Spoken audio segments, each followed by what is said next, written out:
Hello everyone and welcome back to Overlord. Today's video is a little bit different than I have done in the previous episodes for the series. This series I have primarily done, my little face cam at the bottom and going through while I was doing it. This is just a voiceover essentially. I'm still doing the video portion for it. So I realized the series isn't exactly a big pull. It's an older game, which I absolutely adore this game. I'm gonna finish it. I'm gonna finish posting the rest of it. I just decided that instead of having to go through 20 minute segments of it, it would just be better to take all of that recorded footage I have of the game, condense it down, speed it up like I do for the speed builds for The Sims or for Planet Zoo, and just go through that way. So in this particular episode, we go through and we start off in the forest. I spent a lot of time in the forest. I admit that I could not figure out how to get to this one part of the forest. And so I had gone through all of these different ways, and I thought I had exhausted it. So this episode I end up finding the 4th and 5th nodes for Oberon's roots and destroying those. We had explored this cave and I still couldn't get to the 6th root.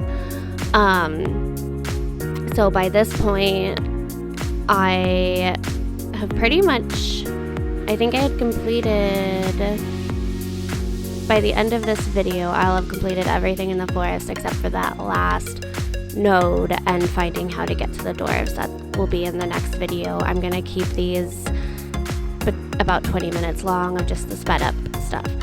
So we spend a lot of time in this cave, exploring this cave. We couldn't get there until we had the blues, so once we had gotten the blues, I had gone back to the forest to complete everything I needed to complete with the blues.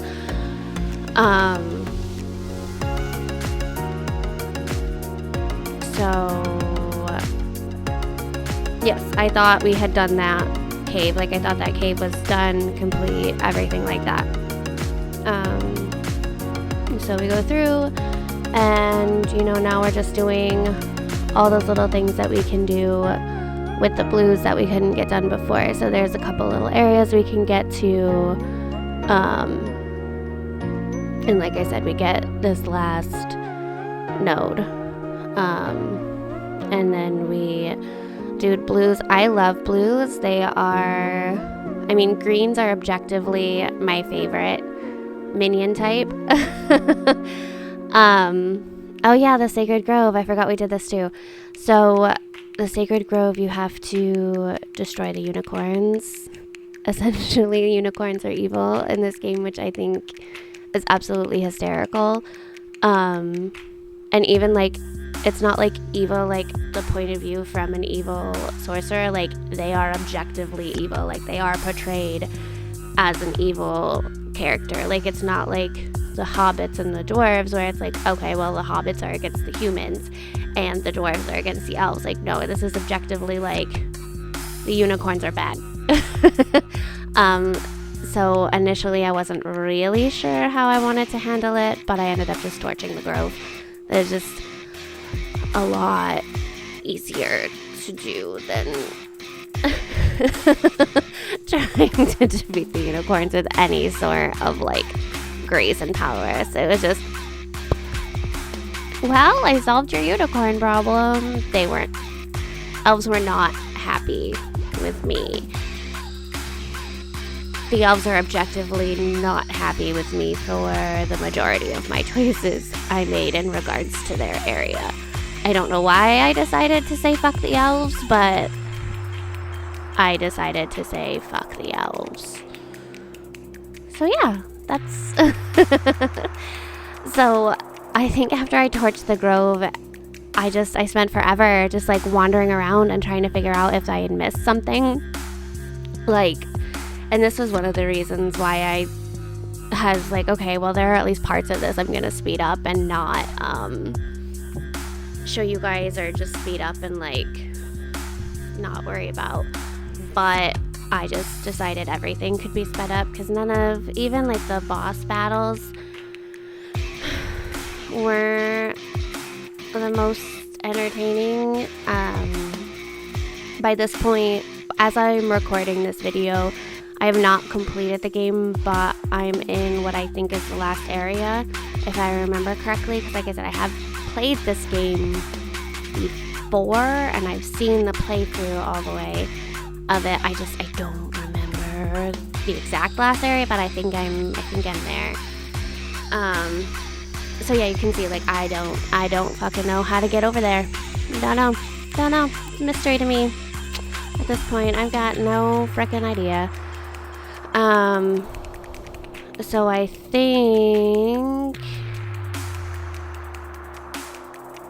think I decide to just say fuck it and go to Heaven's Peak. I think it's after Heaven's Peak that I come back here and I'm like, okay, gotta find it again.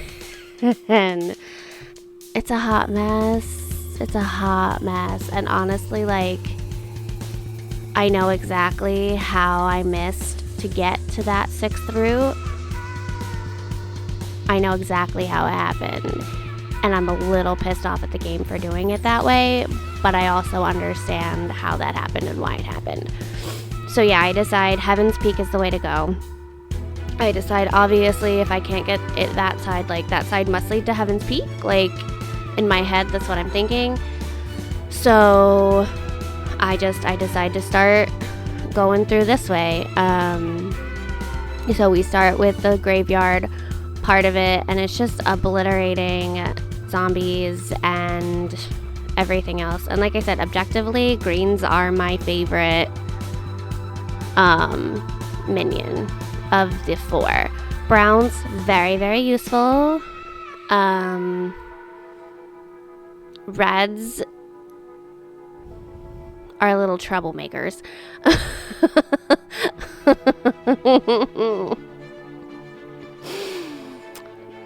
Later, I will rage at Reds.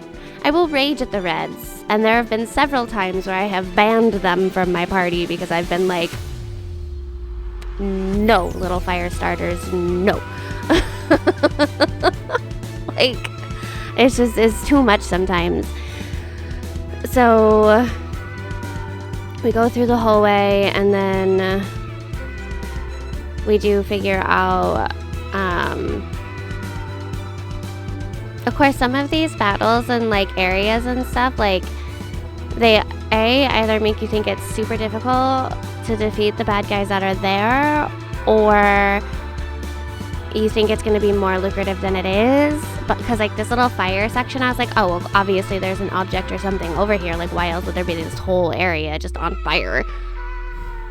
No, you can just kill some firebugs if you want. That was all that was over there. It's firebugs. And you had to take fires to get over there. And you want to know what I'm real sick of hearing my Reds say? Fire no hurt it. That comes in the Dwarven area. Fire no hurt it is not a thing I like to hear from my dwarves. So, once again, back to Heaven's Peak.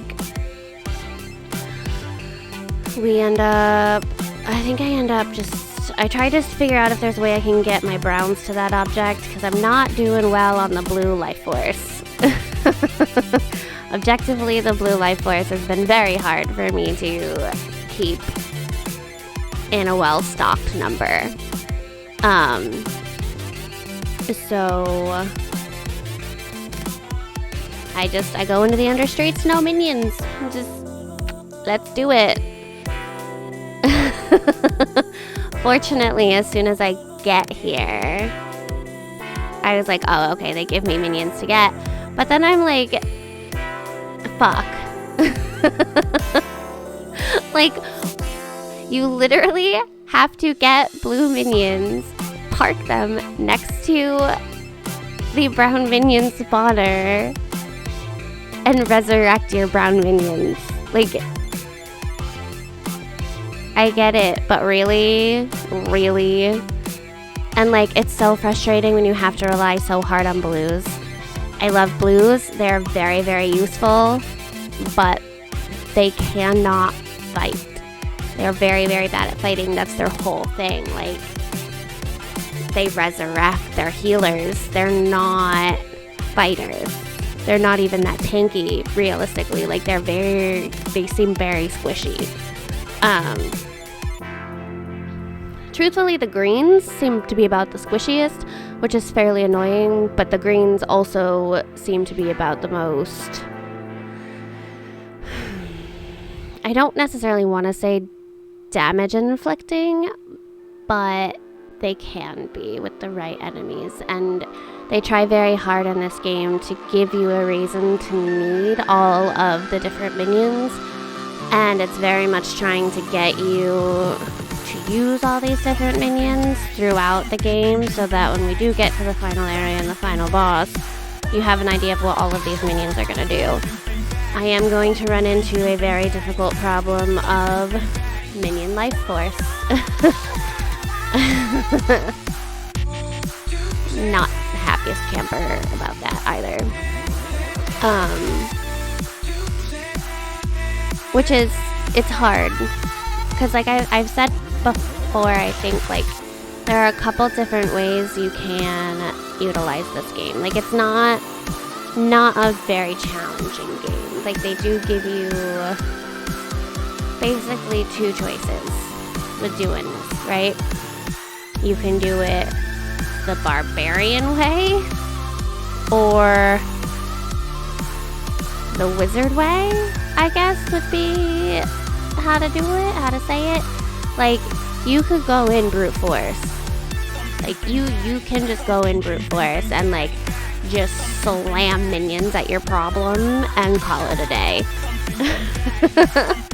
Which is generally the tactic I take. My general tactic is just to slam minions at my problem and call it good. And then you can very much so position your minions how you want them positioned and how they're supposed to be positioned. So you can utilize the green stealth and back jumping. You can utilize the blue's healing abilities. You can utilize the brown's tankiness, and you can utilize the red's range. It is a very interesting and cool setup if you actually utilize it. There is a quick little blip here. I forgot to record 7 whole minutes of me losing blues. That's all you missed, was 7 minutes of me losing blues. So, the best part was that I had a green minion stuck like on a little snippet of land next to blue bugs, and so he couldn't do anything but attack these blue bugs. And so it just kept giving me blue force. You know what? Fine. Whatever. Because the understreets were very, very annoying. You had to rely on your blues, which I knew they would do, but it was just so annoying. And then we had this giant serpent, and I think this serpent might have been the most challenging thing in the game so far. Like, I know that sounds ridiculous and asinine, but I did not realize I personally, as my character, could get closer. Because of how the terrain was set up, I initially thought that I had to use the minions, and I'm like, blue minions cannot do this. There is no way, shape, or form blue minions can do this. Eventually, I just said, fuck it, and did it myself. I just defeated the thing all by myself, and then I had to get the gold, and I only had 2 blue minion orbs, and so I had to go kill my own goddamn bugs. And I was annoyed. I wanted all that gold. Like, I wasn't just gonna walk away from it. Like, are you mad? I was not gonna walk away from all that gold. So And as far as I could tell, there wasn't an obvious way for not blue minions to go over there and get the gold. So and by that point I was super frustrated, and I was like, done for the day, we will return to Heaven's Peak tomorrow. And we did. And we came out and, we did the usual running around and we see everything, and then we're like, oh, we can get a second smelter. And so I kind of walked around the area a little bit, see what was here, there, and everywhere. And we're like, all right, let's go get this second smelter. Yes, I pulled like 25 greens because I damn well could. I said, fuck it, I'm going the green route. They gave me greens, why the hell not? So we get the greens, we're all happy. We get the different stuff. So at this point I'm kind of seeing what the smelter is. I kind of realized I needed to upgrade something. Like, I was not as powerful as I should be, right? Like, there are a couple of things where, yeah, the minions are pretty good, but at some point you have to have more, right? So just check at the tower, make sure there was nothing else to do. And then oh, you know what, I was looking for spells. The one thing I have not really done, and the game really hasn't made obvious how to do, is spells.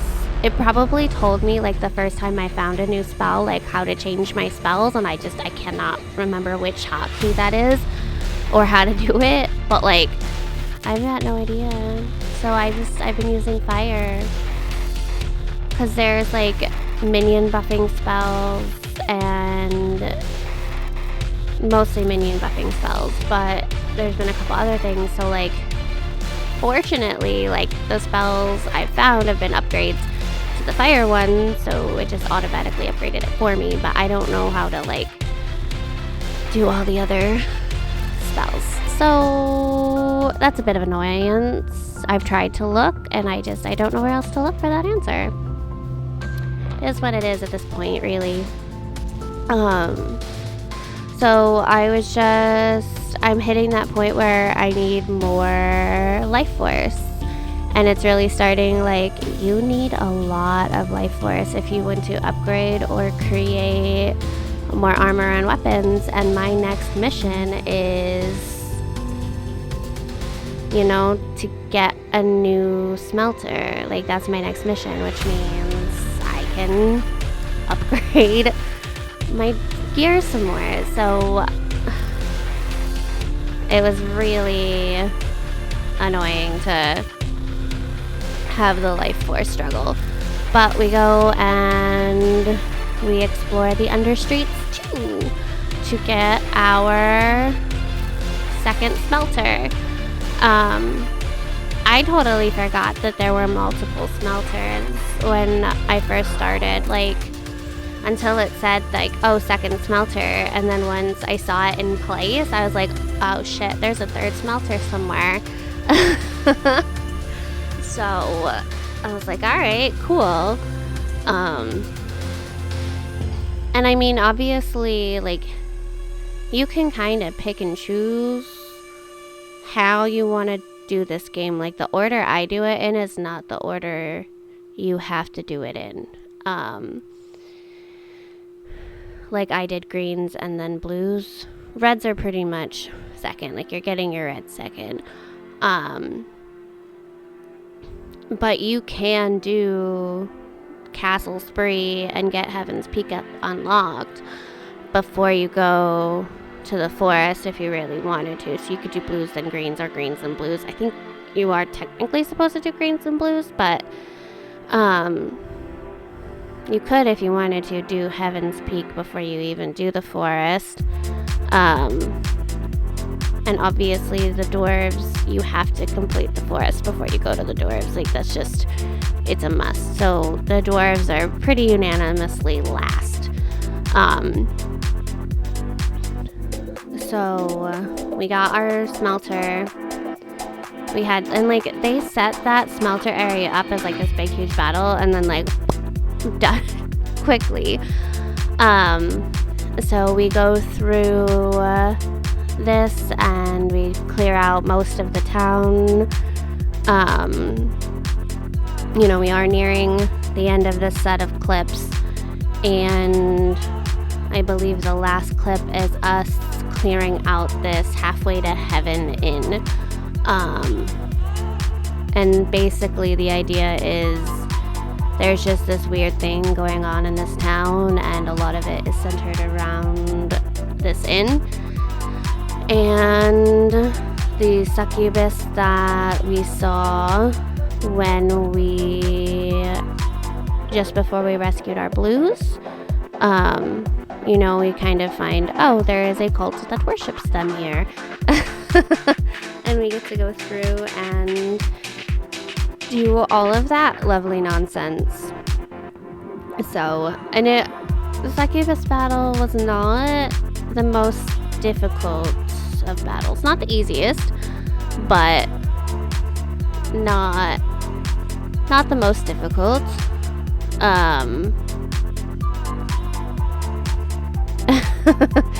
So it was one of those things where,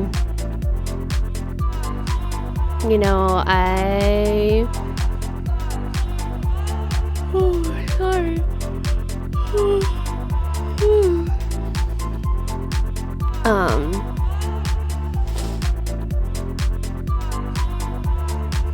Yeah, it was just, I could pretty much just go and light her on fire. And it wasn't really much more than that. But I think that's all I've got for you guys today. Stay tuned for our next episode. Bye guys, have a great day.